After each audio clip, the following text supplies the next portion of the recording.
Alright guys, Fuller coming to you with another video. Shout out to the whole LDUC. If you like this video, go ahead and like the video, and if you want to, go ahead and subscribe to the page, and just tap in once in a while or whenever you want to on things that we have going on here. And also what I want you guys to do in the comment section too, because I want to know like what y'all think, and I want y'all to like give me some input on like what do y'all want to see on this page, like what do you guys want to see on this platform that circles around what we do on this platform. Because at the end of the day, this platform is about, I want to say, African culture. And when I say African culture, I don't just mean continental African culture. I mean African culture spread throughout the diaspora.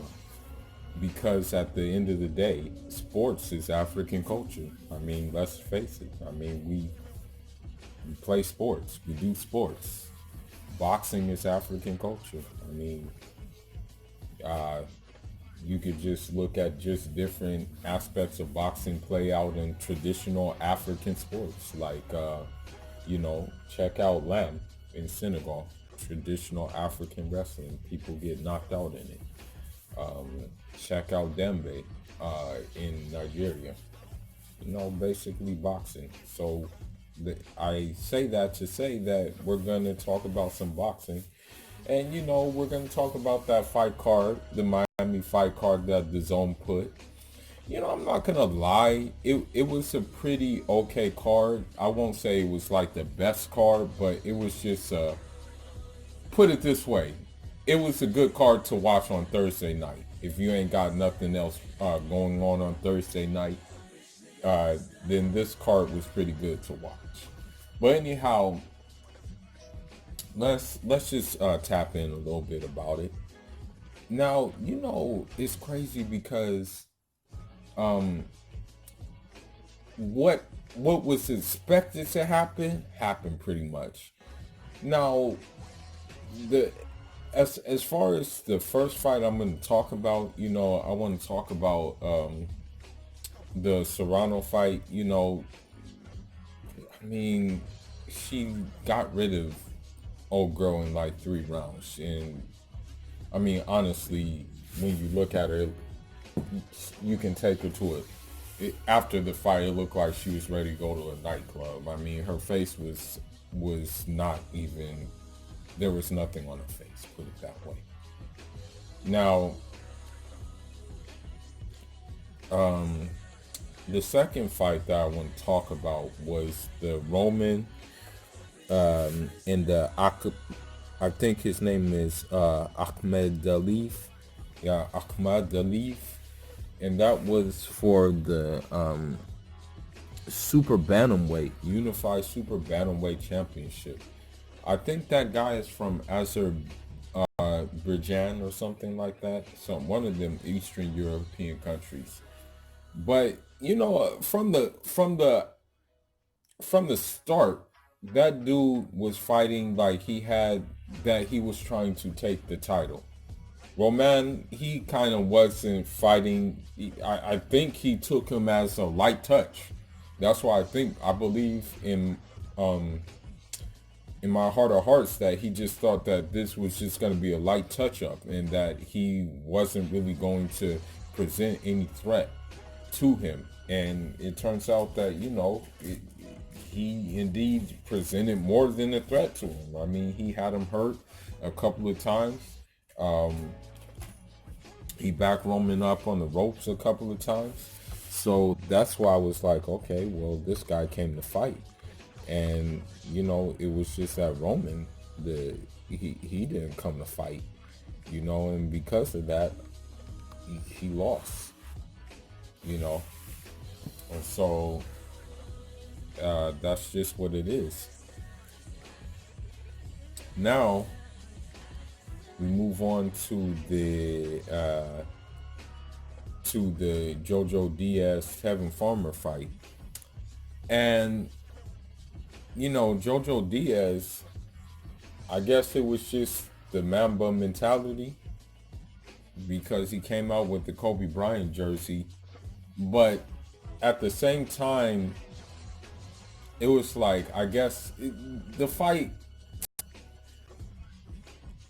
if I had to like pick a winner, like for me, I would have to give it like maybe a tie of a fight. But I will say this: Jojo Diaz was again fighting like he needed to win the title. Like he wanted to win the title. He wanted to take the title. And because of that, that dude got a big gash on his eyebrow. That thing was open. That thing looked like basically another mouth. That's how big the gash was. Uh, you know, with Tevin Farmer though, the thing I don't get is this, man. Like this is the thing. And I'm not saying this based off of the fact that you know, that you know, that I'm not saying it trying to sound like a boxing expert. I'm not saying that. I'm just saying it based on my experiences through sparring and through fighting and stuff like that. You don't Philly shell up at the beginning of the fight, bro. You don't do a Philly shell right at the gate of a fight. And the thing is that that's what he did. And the judges are probably looking at it like the judges were probably looking at it like, okay, well, this guy doesn't really want to engage. This guy doesn't really want to put his stamp on the thing. And so the other guy is showing that he wants to engage. The other guy is showing that he wants to be a champion. So we have to lean towards this guy, obviously, because he's showing it. Whereas, with Tevin Farmer, he's showing that he kind of didn't want to have the belt. You know what I mean? And so, with that being said, the title changed hands. Jojo Diaz won. And I mean, I can say that there were points and periods that Tevin Farmer was cool, but it's just that he needed to put more on. Like he needed to put more on the under the basically he didn't have enough gas in his engine, and you can tell that even kind of during the middle of the fight he was getting tired. I would say even during the fifth round he was getting tired. You can see that his hands were dropping down and stuff like that. So I'm like, well, this dude's already tired. And then after that, it's like, okay, well, he's throwing less punches now too. And so whereas Jojo Diaz, he was still throwing punches, and thing is about boxing is that if you move too much unnecessarily, then you're gonna get tired, and that moving could have been going to correct aggressiveness that could get you favor with the judges, and with him it just didn't happen. So that's basically what happened. And so he lost the title, and he has to go back to the drawing board now to get another title shot. Jojo Diaz, he got options. I don't know how it's going to be kind of hard for him to go against any of the elite in that division. But what I will say is that, I mean, this fight can happen, but a fight with Ryan Garcia can actually happen. And I believe they're both promoted by Golden Boy. So I don't see anything like getting in the way of them actually fighting each other. And the way I look at it is that Devin Haney has already surpassed Ryan Garcia. So with that being said, Ryan Garcia is kind of now, although he's still a prospect and stuff, he's playing catch up. you know. So with that being said, he need to catch up, bro.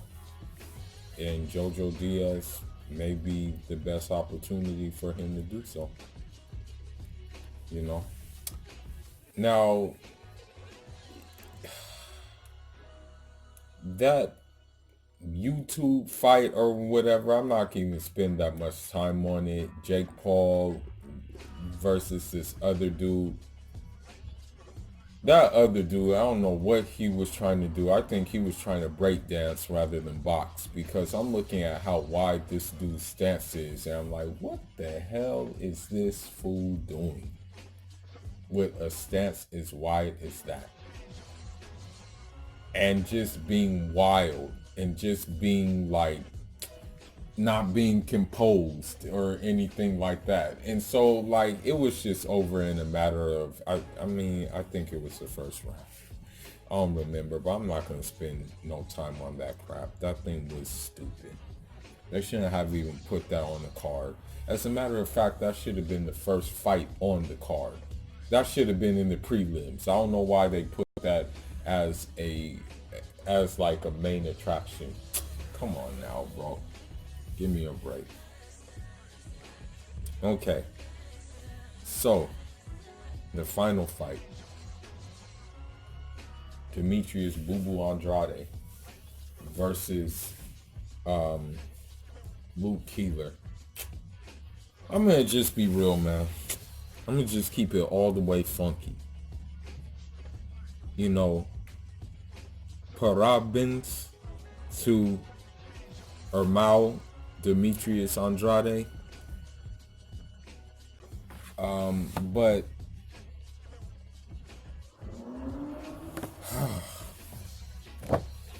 that fight was just a sparring match. Okay? If you look at the sparring that I have previously put on Demetrius Boo Boo Andrade, that fight, that's what that fight was. I mean, he was sparring to be brawl, basically. I'm going to be real with you. Demetrius Andrade, we know he's a fundamentally sound boxer, but he was just playing with that man. That man, Luke Keeler, he did. I mean, when he did want to engage with Demetrius Boo Boo Andrade, I mean, dude just smothered his work the whole time. And I'm like, okay, bro, like, this is not going to get you anywhere. I mean, dude did not even try to establish a jab or anything. Dude was so afraid to even throw punches. I'm like, really, dude? And the thing is about Demetrius Andrade, he was just toying with him, bro. I mean, even in the first round, he knocked him down. And it was a simple knockdown, and it happened from a straight. And then he proceeded to knock him down another round. And it's just, that dude was just on his bicycle. And Demetrius Andrade was just throwing punches from here, there, and everywhere. Like, I mean, using flicker jabs to, like, just basically blind him. And I'm like, okay, bro, you're just sparring him and you're just toying with him. And as a matter of fact, you're not even, you yourself are not even, like, boxing to the highest standard that you can box. You're just basically toying with him.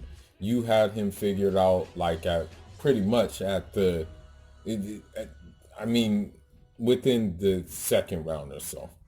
You had him figured out, and you were just toying with him. You were just throwing like wide punches that because you could throw wide punches because you knew they were going to connect. That dude didn't have no defensive game plan. And it's like, okay, well, this is a sparring match, and I expect it to be stopped soon. And, you know, and that's what happened. Now, um, kudos to him. I'm still going to support him regardless.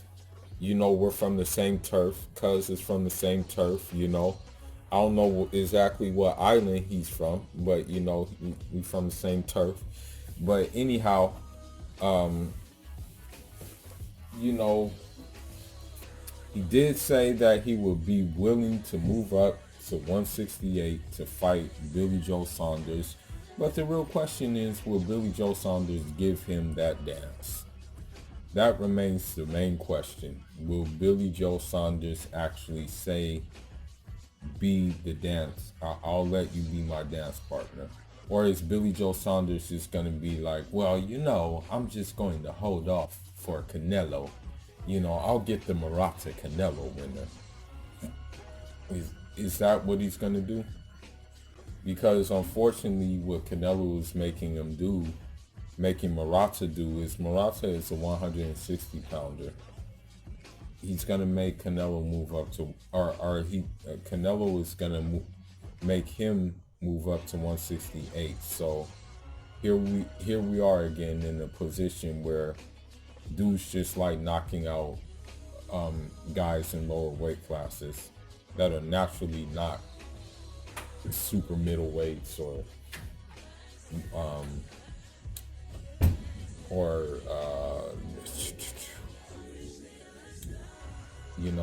and so the cycle repeats itself more and more and more with these guys. And then he said that if that he wouldn't rule out fighting Jamal Charlo, and that it can go either or way. He said he would be willing to fight him if Eddie Hearn sent an offer, or he would be willing to fight them if Jamal Charlo sent an offer. So at this point, I don't know what Boo Boo is going to do. Obviously, that was a sparring match. It was a stay active fight, stay busy fight. He was throwing punches from everywhere, but that's because he could throw punches from everywhere. But if you look at certain fighters, he will fight them differently. He's not going to fight like a elite opponent the same way he fought tonight. And he knows that. And, kudos to him. It was just good seeing him back in the ring. He was piecing dude up. And, that's all I got for now. Leave your thoughts, leave your comments. This is Fuller signing out. Ijad Amma.